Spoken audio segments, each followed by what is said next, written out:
আজ পৌষ সংক্রান্তি, বাড়িতে জমিয়ে মা পিঠে বানাচ্ছে। এটা শুনেই মনটা বড় পিঠে পিঠে করে উঠলো। একটুও টাইম নষ্ট না করে আমিও বেরিয়ে পড়লাম পিঠে খাওয়ার উদ্দেশ্যে। এক বন্ধু থেকে জানতে পেরেছি যে গড়িয়াতে পিঠে পুলির উৎসব চলছে।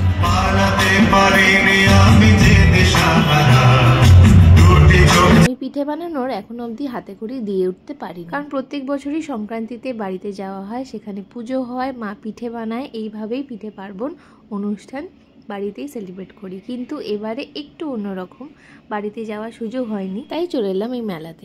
ভাপা পিঠা কেমন টেস্ট? ট্রাই করেছিলাম দুধ পুলি, ভাপা পিঠে, পাটিসাপটা অ্যান্ড লাস্টে কড়াইশুঁটির কচুরি অ্যান্ড আলুর দম খেয়ে চলে এলাম বাড়ি। আরও অনেক রকম পিঠে, তার সাথে মানুষের সাথে ইন্টারাকশান, কী কী স্টল বসেছিল, কী কী ইভেন্ট হচ্ছিল, সব কিছু কভার করেছি। এই ভিডিওর নিচে আমি ইউটিউবের লিঙ্ক প্রোভাইড করে দেবো, তোমরা কিন্তু অবশ্যই গিয়ে চেক আউট করো।